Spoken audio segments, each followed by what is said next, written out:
Assalamualaikum warahmatullahi wabarakatuh.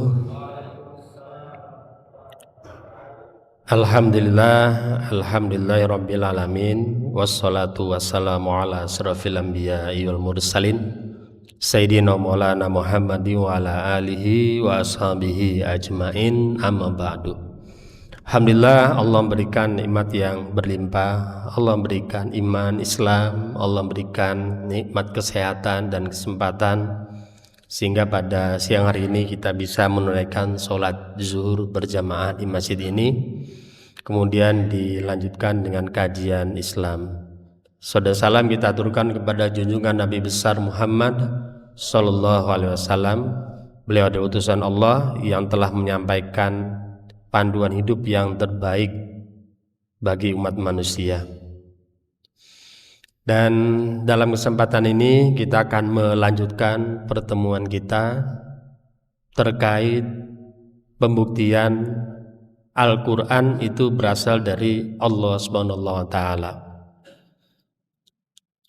Al-Quran sebagai sumber dari panduan hidup,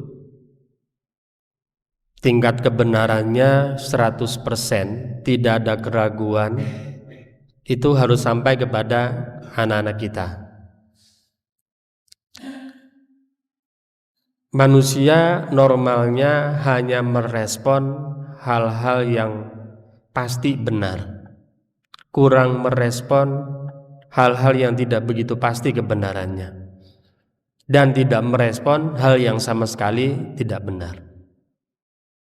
Jadi kalau kita mengikuti panduan dari Allah tanpa pernah membuktikan kebenaran bahwa panduan itu memang dari Allah, maka ini biasanya kita tidak begitu respon, angin-anginan. Tapi akan berbeda kalau seandainya kita sendiri pernah membuktikan bahwa Al-Quran itu memang kalamullah, firman Allah, tidak ada keraguannya. Dan beberapa tahun lalu kita sudah membuktikan bahwa mustahil Rasulullah SAW itu mengarang-arang Al-Quran. Salah satu pembuktiannya itu dengan menunjukkan 1400 tahun yang lalu Al-Quran itu banyak berbicara tentang fakta-fakta alam, proses-proses yang ada di alam. Walaupun Al-Quran tidak dimasukkan sebagai kitab ilmiah, bukan. Al-Quran itu isinya adalah tentang keimanan dan amal soleh, petunjuk keyakinan dan petunjuk hidup. Tetapi ternyata juga Allah bicara di dalam Al-Quran itu fakta-fakta saintifik yang ada di dalam Al-Quran.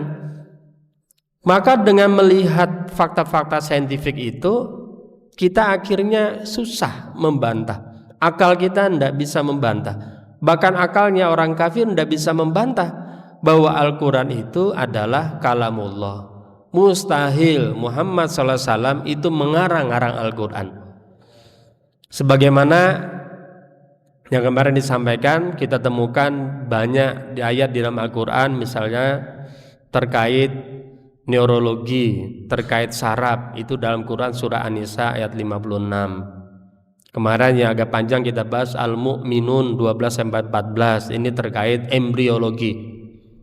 Ini kalau kita hubungkan ya dengan cabang ilmunya. Begitu juga An-Nahl 15, itu terkait peran gunung dalam stabilisasi kerak bumi. Ini berarti terkait geologi. Atau proses terjadinya awan, An-Nur 24, ini berarti terkait meteorologi. Astronomi lebih banyak lagi, Al-Anbiya 30, proses penciptaan alam semesta. Kemudian Az-Zariyat 47, proses pengembangan alam semesta. Jadi alam semesta ini berkembang. Atau Quran surah Yasin 40, benda langit bergerak sesuai garis edarnya. Nah, ini juga yang sering dibahas adalah tentang Ar-Rahman ayat 19-20. Ya. Bagaimana Al-Quran bicara tentang barzakh antara dua buah laut. Ya, ini berarti terkait oceanografi. Jadi kita bayangkan 1400 tahun lalu mungkin tidak ada orang yang berbohong atau sembarangan ngomong, tapi kemudian setelah pengetahuan berkembang, kemudian ternyata loh kok bisa terbukti ya. Ini faktor kebetulan yang sangat kecil. Kalau toh ada probabilitasnya, mungkin ya probabilitasnya 0, sekian 0 sekian. Nah, maka kita perlu ingat bahwa Rasulullah SAW itu ketika menyampaikan Al-Quran itu bukan berasal dari hawa nafsu beliau. Ya, dalam Al-Quran juga disebutkan wa ma yantiqu anil hawa in huwa illa wahyu yuha, dan tidaklah diucapkannya Al-Quran itu menurut hawa nafsu, melainkan ucapannya itu tidak lain adalah wahyu yang diwahyukan kepadanya. Nah, Allah, sekarang kita coba buktikan lagi Al-Quran. Kalau fakta-fakta saintifik itu mungkin bisa kita rasakan, kita hidup di zaman modern. Tapi tentu bahwa fakta saintifik ini tidak menjadi bukti di masa Rasulullah SAW, di masa para sahabat. Pertanyaan kita lalu kemudian bagaimana dulu di masa sahabat, masa tabi'in, dan seterusnya sampai sekarang, sampai di masa depan, itu gimana cara membuktikannya bahwa Al-Quran itu berasal dari Allah, yang dimana ulama sepakat dalam masalah ini. Kalau fakta saintifik itu ulama tidak sepakat. Ada yang mengatakan itu mukjizat, ada yang mengatakan itu bukan mukjizat, hanya sekedar kelebihan Al-Quran. Tetapi apa mukjizat Al-Quran yang dimana ulama sepakat? Karena peran mukjizat ini penting. Para nabi itu dia membuktikan bahwa dia utusan Allah, itu dikasih mukjizat oleh Allah. Begitupun Nabi Muhammad SAW, mukjizatnya banyak. Salah satunya adalah Al-Quran. Lalu apa kelebihan Al-Quran ini? Karena yang namanya mukjizat itu artinya adalah kejadian luar biasa yang tidak mampu ditandingi manusia, yang membuktikan bahwa orang yang memiliki mukjizat itu adalah utusan Allah. Jadi nabi-nabi dahulu itu ketika diberikan mukjizat itu sebagai bukti bahwa dia adalah utusan Allah. Nah, mukjizatnya Nabi Muhammad yang terbesar itu adalah Al-Quran. Nah, jangan dirahmati Allah, sekarang kalau kita berpikir kemungkinan Al-Quran itu ada berapa menurut hukum akal. Jadi ketika ada orang kafir misalnya, atau ada musyrik, orang ateis gitu, ketika dia menyebut kemungkinan Al-Quran itu ada berapa kemungkinan? Tentu ada 3 kemungkinan. Pertama, itu berasal dari orang Arab. Yang kedua, berasal dari Nabi Muhammad. Yang ketiga, berasal dari Allah. Semua ada 3 kemungkinan itu. Kenapa berasal dari orang Arab? Karena Al-Quran itu disampaikan secara fasih dalam bahasa Arab, ya, fasih dalam bahasa Arab. Jadi sebagaimana dalam Quran Yusuf ayat 2, Inna anzalnahu Qur'anan Arabiyyan la'allakum ta'qilun. Sesungguhnya kami menurunkan berupa Al-Quran itu dengan berbahasa Arab. Jadi Al-Quran itu berbahasa Arab. Jadi ada kemungkinan dong itu dibuat orang Arab. Kemungkinan yang kedua, ya dibuat Nabi Muhammad sendiri, karangannya. Kemungkinan ketiga itu berasal dari Allah. Nah, ternyata kita bisa menyaksikan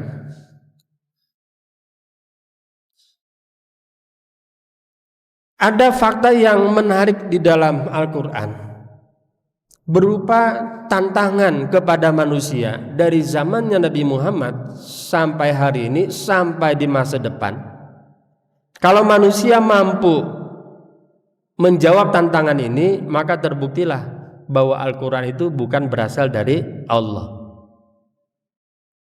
Jadi kalau Al-Quran itu bukan berasal dari Allah, maka sebenarnya orang-orang musuh-musuh Islam di zaman dahulu itu mudah sekali, ya, menghentikan dakwahnya Rasulullah. tinggal dijawab saja tantangannya, dijawab saja, dibuktikan saja bahwa Al-Quran itu buatan Muhammad atau buatan manusia. Nah, di Quran itu ada tantangan, 4 tahap tantangan. Yaitu apa? Tantangan untuk menandingi uslub cara berbahasa Al-Quran, keindahan bahasa Al-Quran. Karena orang Arab di zaman dahulu itu punya kemampuan sastra yang sangat tinggi. Jadi bertutur dengan bahasa yang sangat tinggi. Sehingga kalau mereka membaca tantangan ini dan mereka mampu menjawabnya, maka Nabi Muhammad tidak punya pengikut. Tidak punya pengikut. Siapa yang mau ngikutin kalau itu terbukti bukan dari Sang Pencipta? Nah, tantangan yang pertama dalam Al-Quran itu adalah membuat Al-Quran secara keseluruhan. Bisa dilihat dalam Quran surah At-Tur ayat 33 sampai dengan 34. Am yaqulun nataqawwalah bal la yu'minun falyatu bihaditsin mithlih in kanu shadiqin. Ataukah mereka menyatakan dia Muhammad membuat-buatnya, sebenarnya mereka tidak beriman. Maka hendaklah mereka mendatangkan ucapan semisal Al-Quran jika mereka orang-orang yang benar dalam tuduhan mereka. Jadi mereka menuduh Nabi Muhammad itu membuat-buat Al-Quran.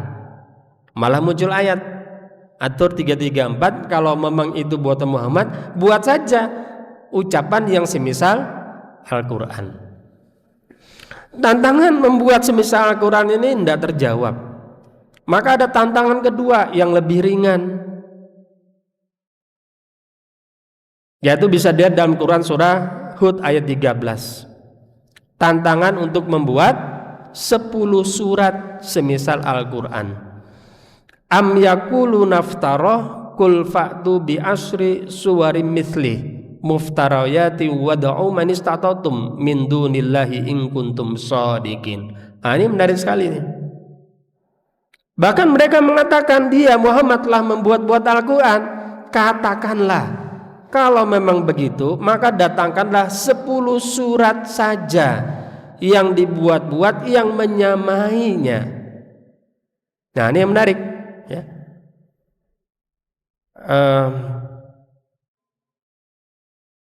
Wad'u man istata'tum min dunillahi in kuntum shadiqin. Dan panggillah, nah ini disuruh keroyokan. Panggillah orang-orang yang kamu sanggup memanggilnya selain Allah jika kamu memang benar dalam tuduhanmu itu. Jadi membuat tantangan semisal Al-Quran tidak sanggup, membuat 10 surat juga tidak sanggup. Lalu tantangan yang ketiga yang lebih ringan dalam Quran surah Yunus ayat 38. Am yaqulu naftarah kul fa'tu bi suratin mithlih wad'u man istata'tum min dunillahi in kuntum shadiqin. Atau patukah mereka berkata dia Muhammad membuat-buatnya? Katakanlah, kalau memang tuduhan itu benar, maka buatlah 1 surat semisal Al-Quran dan panggillah siapapun yang kamu dapat memanggilnya selain Allah jika kamu memang benar dalam tuduhan kamu itu. Jadi secara keseluruhan tidak sanggup, 10 surat tidak sanggup, buat 1 surat yang semisalnya. Bahkan disuruh ajak saja orang-orang membuat 1 surat. Zaman dahulu katanya ya, orang-orang Yahudi, orang-orang pintar, hebat, jenius. Tapi sampai sekarang ini tidak ada yang sanggup menandingi satu surat misal Al-Quran. Nah, tantangan yang terakhir ini yang lebih ringan. 1 surat tidak mampu, lalu berapa surat? Nah, ini dalam Quran surah Al-Baqarah ayat 23. Wa in kuntum fi raibi mimma nazzalna ala abdina fa'tu bi suratin min mithlih wad'u syuhadakum min dunillahi in kuntum shadiqin. Dan jika kamu tetap ragu tentang Al-Quran yang kami wahyukan kepada hamba kami Muhammad, maka buatlah 1 surat yang kurang lebih sama. Jadi bukan sama dengan satu surat, tapi yang kurang lebih sama aja dah. Jadi ndak usah selevel, tapi di bawah-bawah dikit boleh lah. Dan sama, ya, wad'u syuhada aku min dunillahi in kuntum shodiqin. Dan ajaklah, ya, penolong-penolongmu, disuruh keroyokan jika kamu memang benar. Jadi keseluruhan nggak sanggup, 10 surat nggak sanggup, 1 surat nggak sanggup, yang kurang lebih dengan 1 surat juga tidak sanggup. Jadi begini ya, kalau di dunia ilmiah, seorang ilmuwan biasanya diakui sebagai seorang ilmuwan, ini biasanya lulus S3 ya. Itu kalau dia melakukan penelitian yang lebih baik dibandingkan penelitian sebelumnya. Jadi dia menemukan penelitian sebelumnya. Bagaimana untuk membuktikan bahwa hasil penelitiannya ini lebih baik dibandingkan penelitian-penelitian sebelumnya? Maka biasanya dikirim paper ya di jurnal, lalu kemudian di sana ada review. Jadi ada orang yang mereview, 2-3 orang yang ahli di bidang itu. Jadi cukup 3-4 orang mungkin yang ahli di bidang itu, kemudian dia mereview, oh ya benar, ini karyanya orisinil, karyanya ini baik. Sekarang untuk karya ilmiah saja butuh 3-4 orang. Al-Quran ini siapa saja dari masa Rasulullah sampai sekarang sampai di masa depan yang mereview siapa saja, dan sampai sekarang tidak ada yang bisa membuktikan bahwa Al-Quran itu buatan orang Arab.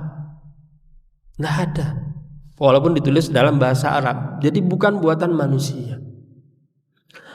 Nah maka menarik ya, kalau kita lihat tadi Al-Baqarah 23 ya. Jadi kalau orang bebal itu masih nggak mau mengakui, maka bacalah Quran surah Al-Baqarah ayat 24. Nah ini mestinya membuat kita itu semakin mantap ya. Ketika Allah mengatakan fa in lam taf'alu wa lan taf'alu fattaqun naral lati waquduhan nas wal hijarah uiddat lil kafirin.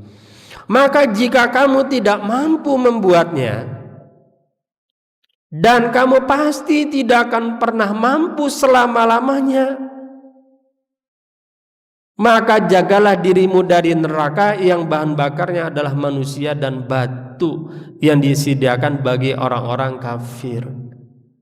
Jadi kata Allah, kalau seandainya kamu tidak mampu juga dan tidak akan pernah mampu selama-lamanya, nah, ini ada kata walan taf'alu, nggak akan pernah mampu. Jadi begitu yakin ini bahasanya. Kalau sudah begitu, maka berhati-hatilah ya. Jagalah dirimu dari api neraka yang bahan bakarnya adalah manusia dan batu. Nah jadi jamaah saudara rahmati Allah, kita itu bersyukur ya, punya agama yang kitab sucinya itu berasal dari Allah dan bisa dibuktikan, nggak ada keraguan. Dan model beriman yang seperti ini, yang meyakini dengan sangat yakin dengan bukti-bukti, itu hanya ada pada agama Islam. Coba Anda lihat agama-agama yang lain, enggak seperti ini modelnya. Yang ada itu hanya sekedar diyakini, dipercayai, itu saja. Tapi di dalam Islam kita beriman. Iman itu adalah tasdiqul jazm al-mutabiq lil waqi'anid dalil. Kita mengimani itu berarti kita memastikan bahwa yang kita imani itu benar. Bagaimana kita bisa memastikan? Karena sesuai dengan kenyataan. Dari mana tahu sesuai kenyataan? Karena ada bukti-buktinya. Nah, sebagaimana Al-Quran ini pastikan, kita ada pastikan ini dari Allah. Kenapa? Kenyataannya memang dari Allah dan ada bukti-buktinya. Maka ketika dalam Al-Baqarah katakan alif lam mim dzalikal kitabul la raiba fihi, ya kan? Kitab ini kitab yang tidak ada keraguan di dalamnya. Tidak ada la raiba fihi, tidak ada keraguan di dalamnya. Berarti apapun yang ada dikatakan dalam Al-Quran itu pasti benar. Hudal lil muttaqin, petunjuk bagi orang-orang yang bertakwa. Nah jamaah sekalian rahmati Allah, maka pengetahuan yang seperti ini, keimanan kita tentang Al-Quran itu mesti kita transfer kepada anak-anak kita supaya mereka itu mantap dalam agamanya. Kalau sudah seperti ini, maka tidak ada yang bisa menyimpangkan keimanan mereka. Gimana menyimpangkannya? Oh, sudah jelas kok. Jadi kalau ada yang ingin membantah Al-Quran ini dari Allah, maka tunjukkan saja buktinya, jawab saja tantangan ini. Jadi kalau kemungkinan ini berasal dari orang Arab itu terbantah. Begitu juga berasal dari Nabi Muhammad, karena Nabi Muhammad itu juga orang Arab. Nah, jemaah sekalian dirahmati Allah, coba kita berandai-andai ya, kita bayangkan kalau Nabi Muhammad itu menyampaikan Al-Quran itu adalah karya dia, artinya dia akan memiliki gaya bahasa, kemampuan berbahasa yang sangat tinggi, yang semua orang nggak bisa menandinginya.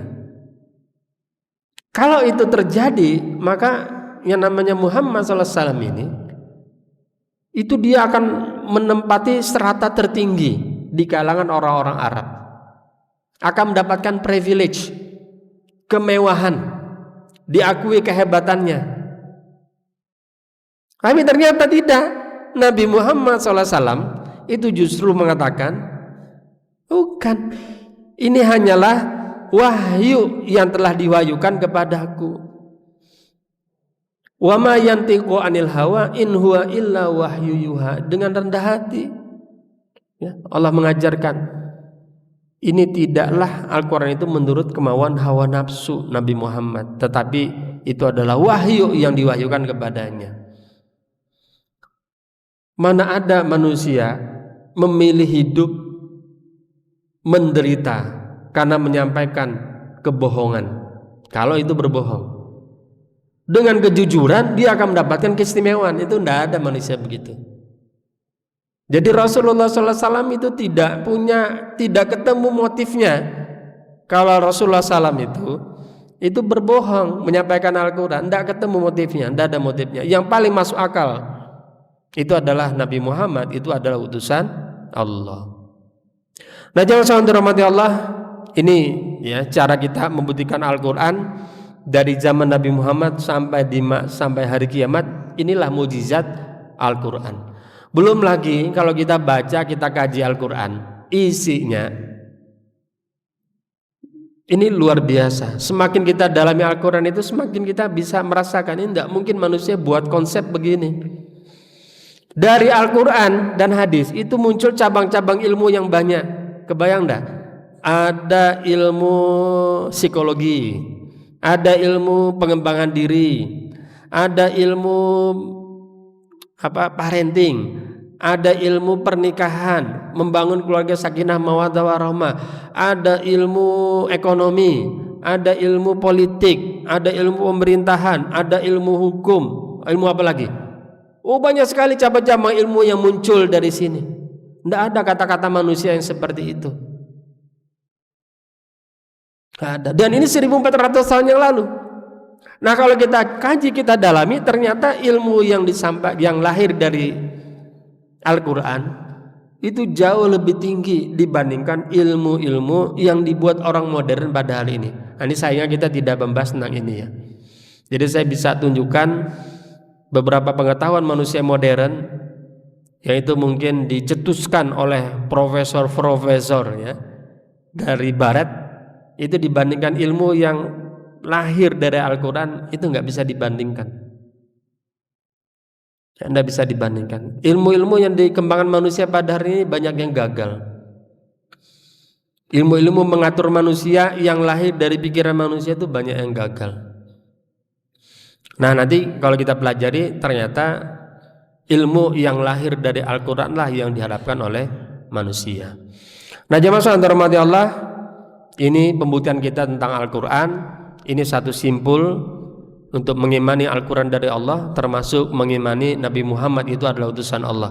Maka dengan meyakini Al-Quran berasal dari Allah, kita akhirnya siap untuk memahami Al-Quran dengan penuh keyakinan bahwa Al-Quran itu berasal dari Allah. Kita menerima Islam sebagai agama kita dengan kepastian 100%, yang sudah bisa kita buktikan, sehingga ketika kita beri Islam itu menjadi mantap.